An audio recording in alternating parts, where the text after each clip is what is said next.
दैनिक Bible पठन दिन 18।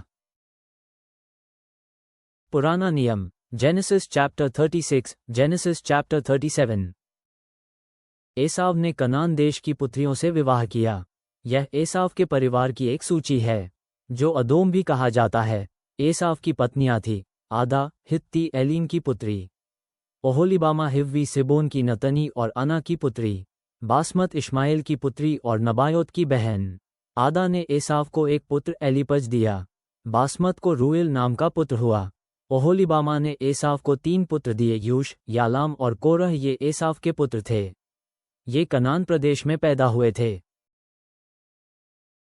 याकूब और एसाव के परिवार अब बहुत बढ़ गए और कनान में इस बड़े परिवार का खान पान जुटा पाना कठिन हो गया। इसलिए एसाव ने कनान छोड़ दिया और अपने भाई याकूब से दूर दूसरे प्रदेश में चला गया। एसाव अपनी सभी चीज़ों को अपने साथ लाया। कनान में रहते हुए उसने ये चीज़ें प्राप्त की थीं। इसलिए एसाव अपने साथ अपनी पत्नियों, पुत्रों, पुत्रियों, सभी सेवकों, पशु और अन्य जानवरों को लाया। एसाव और याकूब के परिवार इतने बड़े हो रहे थे कि उनका एक स्थान पर रहना कठिन था। वो भूमि दोनों परिवारों के पोषण के लिए काफ़ी बड़ी नहीं थी। उनके पास अत्यधिक पशु थे। एसाव पहाड़ी प्रदेश सेर की ओर बढ़ा। एसाव का नाम अदोम भी है। एसाव अदोम के लोगों का आदि पिता है। सेर अदोम के पहाड़ी प्रदेश में रहने वाले एसाव के परिवार के ये नाम हैं। एसाव के पुत्र थे एलीपज, आदा और एसाव का पुत्र रूएल, बासमत और एसाव का पुत्र। एलीपज के 5 पुत्र थे, तेमान, ओमार, सपो, गाटाम, कंज। एलीपज की एक तिम्ना नामक दासी भी थी। लिम्ना और एलीपज ने अमालेक को जन्म दिया। रूएल के 4 पुत्र थे, नहत, जेरह, शम्मा, मिज्जा। वे एसाव की पत्नी बासमत से उसके पौत्र हैं। एसाव की तीसरी पत्नी अना की पुत्री ओहोलीबामा थी। अना सिबोन का पुत्र था। एसाव और ओहोलीबामा के पुत्र थे यूश, यालाम, कोरह। एसाव से चलने वाले वंश ये ही हैं। एसाव का पहला पुत्र एलीपज था। एलीपज से आए तेमान, ओमार, सपो, कंज, कोरह, गाटाम, अमालेक। ये सभी परिवार एसाव की पत्नी आदा से आए। एसाव का पुत्र रूएल इन परिवारों का आदि पिता था। नहत, जेरह, शम्मा, मिज्जा। ये सभी परिवार एसाव की पत्नी बासमत से आए।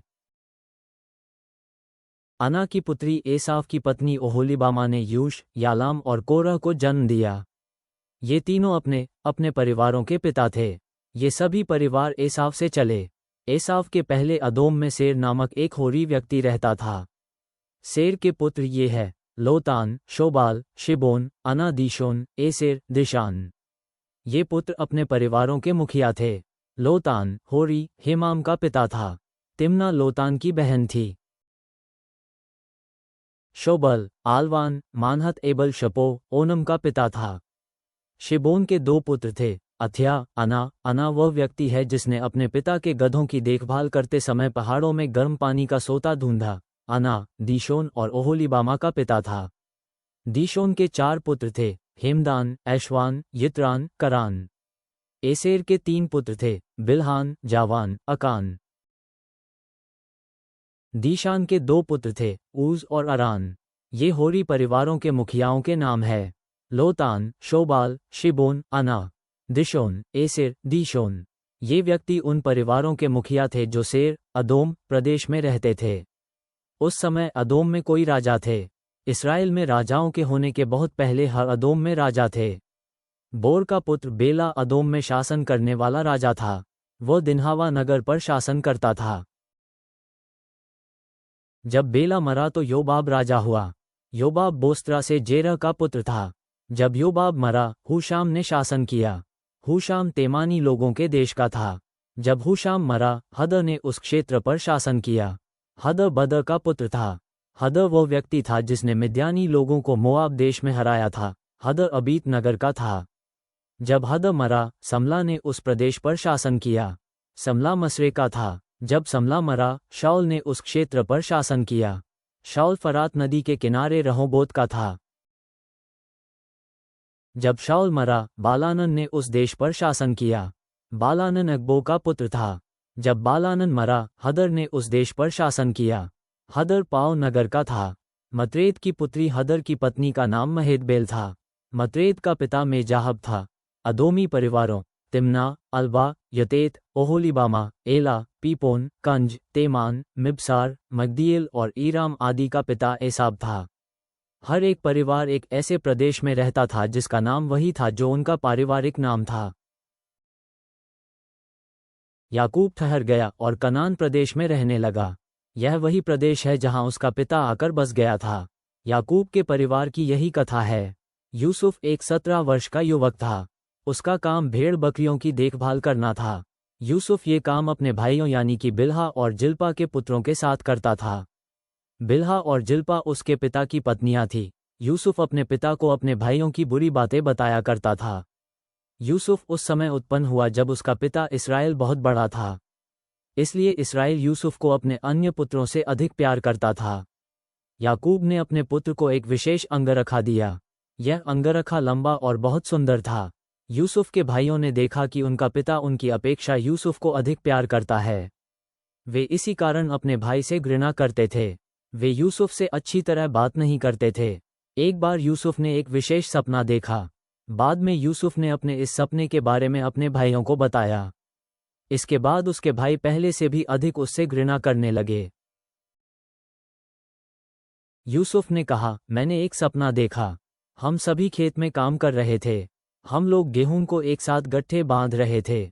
मेरा गट्ठा खड़ा हुआ और तुम लोगों के गट्ठों ने मेरे गट्ठे के चारों ओर घेरा बनाया। तब तुम्हारे सभी गट्ठों ने मेरे गट्ठे को झुककर प्रणाम किया। उसके भाइयों ने कहा, क्या तुम सोचते हो कि इसका अर्थ है कि तुम राजा बनोगे और हम लोगों पर शासन करोगे? उसके भाइयों ने यूसुफ से अब और अधिक घृणा करनी आरंभ की क्योंकि उसने उनके बारे में सपना देखा था। तब यूसुफ ने दूसरा सपना देखा। यूसुफ ने अपने भाइयों से इस सपने के बारे में बताया। यूसुफ ने कहा, मैंने दूसरा सपना देखा है। मैंने सूरज, चांद और 11 नक्षत्रों को अपने को प्रणाम करते देखा। यूसुफ ने अपने पिता को भी इस सपने के बारे में बताया, किंतु उसके पिता ने इसकी आलोचना की। उसके पिता ने कहा, यह किस प्रकार का सपना है? क्या तुम्हें विश्वास है कि तुम्हारी माँ, तुम्हारे भाई और हम तुमको प्रणाम करेंगे? यूसुफ के भाई उससे लगातार ईर्ष्या करते रहे, किंतु यूसुफ के पिता ने इन सभी बातों के बारे में बहुत गहराई से विचार किया और सोचा कि उनका अर्थ क्या होगा। एक दिन यूसुफ के भाई अपने पिता की भेड़ों की देखभाल के लिए शकेम गए। याकूब ने यूसुफ से कहा, शकेम जाओ, तुम्हारे भाई मेरी भेड़ों के साथ वहां हैं। यूसुफ ने उत्तर दिया, मैं जाऊंगा। यूसुफ के पिता ने कहा, जाओ और देखो कि तुम्हारे भाई सुरक्षित है। लौटकर आओ और बताओ कि क्या मेरी भेड़ें ठीक है। इस प्रकार यूसुफ के पिता ने उसे हेब्रोन की घाटी से शकेम को भेजा। शकेम में यूसुफ खो गया। एक व्यक्ति ने उसे खेतों में भटकते हुए पाया। उस व्यक्ति ने कहा, तुम क्या खोज रहे हो? यूसुफ ने उत्तर दिया, मैं अपने भाइयों को खोज रहा हूं। क्या तुम बता सकते हो कि वे अपनी भेड़ों के साथ कहाँ हैं? व्यक्ति ने उत्तर दिया, वे पहले ही चले गए हैं। मैंने उन्हें कहते हुए सुना कि वे दोतान को जा रहे हैं। इसलिए यूसुफ अपने भाइयों के पीछे गया और उसने उन्हें दोतान में पाया। यूसुफ के भाइयों ने बहुत दूर से उसे आते देखा। उन्होंने उसे मार डालने की योजना बनाने का निश्चय किया। भाइयों ने एक दूसरे से कहा, ये सपना देखने वाला यूसुफ आ रहा है। मौका मिले हम लोग उसे मार डाले, हम उसका शरीर सूखे कुओं में से किसी एक में फेंक सकते हैं। हम अपने पिता से कह सकते हैं कि एक जंगली जानवर ने उसे मार डाला। तब हम लोग उसे दिखाएंगे कि उसके सपने व्यर्थ हैं। किंतु रूबेन यूसुफ को बचाना चाहता था। रूबेन ने कहा, हम लोग उसे मारे नहीं, हम लोग उसे चोट पहुंचाए बिना एक कुएं में डाल सकते हैं। रूबेन ने यूसुफ को बचाने और उसके पिता के साथ भेजने की योजना बनाई। यूसुफ अपने भाइयों के पास आया। उन्होंने उस पर आक्रमण किया और उसके लंबे सुंदर अंगरखा को फाड़ डाला। तब उन्होंने उसे खाली सूखे कुएं में फेंक दिया। यूसुफ कुएं में था, उसके भाई भोजन करने बैठे। तब उन्होंने नजर उठाई और व्यापारियों का एक दल को देखा जो गिलाद से मिस्र की यात्रा पर थे। उनके ऊंट कई प्रकार के मसाले और धन ले जा रहे थे। इसलिए यहूदा ने अपने भाइयों से कहा, अगर हम लोग अपने भाई को मार देंगे और उसकी मृत्यु को छिपाएंगे तो उससे हमें क्या लाभ होगा? हम लोगों को अधिक लाभ तब होगा जब हम उसे इन व्यापारियों के हाथ बेच देंगे। अन्य भाई मान गए। जब मिद्यानी व्यापारी पास आए, भाइयों ने यूसुफ को कुएं से बाहर निकाला। उन्होंने 20 चांदी के टुकड़ों में उसे व्यापारियों को बेच दिया। व्यापारी उसे मिस्र ले गए। इस पूरे समय रूबेन भाइयों के साथ वहां नहीं था। वह नहीं जानता था कि उन्होंने यूसुफ को बेच दिया था। जब रूबेन कुएं पर लौटकर आया तो उसने देखा कि यूसुफ वहां नहीं है। रूबेन बहुत अधिक दुखी हुआ। उसने अपने कपड़ों को फाड़ा।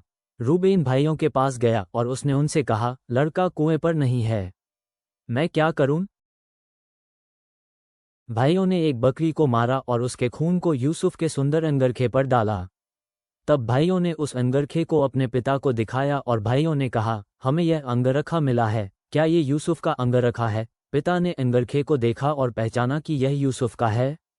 पिता ने कहा, हाँ, यह उसी का है। संभव है उसे किसी जंगली जानवर ने मार डाला हो। मेरे पुत्र यूसुफ को कोई जंगली जानवर खा गया। याकूब अपने पुत्र के लिए इतना दुखी हुआ कि उसने अपने कपड़े फाड़ डाले। तब याकूब ने विशेष वस्त्र पहने जो उसके शोक के प्रतीक थे। याकूब लंबे समय तक अपने पुत्र के शोक में पड़ा रहा। याकूब के सभी पुत्रों पुत्रियों ने उसे धीरज बंधाने का प्रयत्न किया, किंतु याकूब कभी धीरज न धर सका। याकूब ने कहा, मैं मरने के दिन तक अपने पुत्र यूसुफ के शोक में डूबा रहूंगा।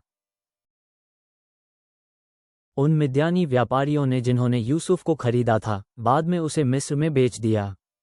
उन्होंने फिरौन के अंगरक्षकों के सेनापति पोतीपर के हाथ उसे बेचा। नया नियम, मैथ्यू चैप्टर 13:18 से 35। तो बीज बोने वाले की दृष्टांत कथा का अर्थ सुनो। वह बीज जो राह के किनारे गिर पड़ा था, उसका अर्थ है कि जब कोई स्वर्ग के राज्य का सुसंदेश सुनता है और उसे समझता नहीं है तो दुष्ट आकर उसके मन में जो उगा था उसे उखाड़ ले जाता है। वे बीज जो चट्टानी धरती पर गिरे थे, उनका अर्थ है वह व्यक्ति जो सुसंदेश सुनता है, उसे आनंद के साथ तत्काल ग्रहण भी करता है, किंतु अपने भीतर उसकी जड़ें नहीं जमने देता। वह थोड़ी ही देर ठहर पाता है। जब सुसंदेश के कारण उस पर कष्ट और यातनाएं आती हैं तो वह जल्दी ही डगमगा जाता है। कांटों में गिरे बीज का अर्थ है वह व्यक्ति जो सुसंदेश को सुनता तो है, पर संसार की चिंताएं और धन का लोभ सुसंदेश को दबा देता है और वह व्यक्ति सफल नहीं हो पाता। अच्छी धरती पर गिरे बीज से अर्थ है वह व्यक्ति जो सुसंदेश को सुनता है और समझता है, वह सफल होता है। वह सफलता बोए बीज से 30 गुना, 60 गुना या 100 गुना तक होती है। यीशु ने उनके सामने एक और दृष्टांत कथा रखी। स्वर्ग का राज्य उस व्यक्ति के समान है जिसने अपने खेत में अच्छे बीज बोए थे। पर जब लोग सो रहे थे, उस व्यक्ति का शत्रु आया और गेहूं के बीच जंगली बीज बोया गया। जब गेहूं में अंकुर निकले और उस पर बालें आईं तो खरपतवार भी दिखने लगी। तब खेत के मालिक के पास आकर उसके दासों ने उससे कहा, मालिक, तूने तो खेत में अच्छा बीज बोया था ना? फिर ये खरपतवार कहाँ से आई? तब उसने उनसे कहा, ये किसी शत्रु का काम है। उसके दासों ने उससे पूछा, क्या तू चाहता है कि हम जाकर खरपतवार उखाड़ दें? वो बोला, नहीं, क्योंकि जब तुम खरपतवार उखाड़ोगे तो उनके साथ तुम गेहूं भी उखाड़ दोगे।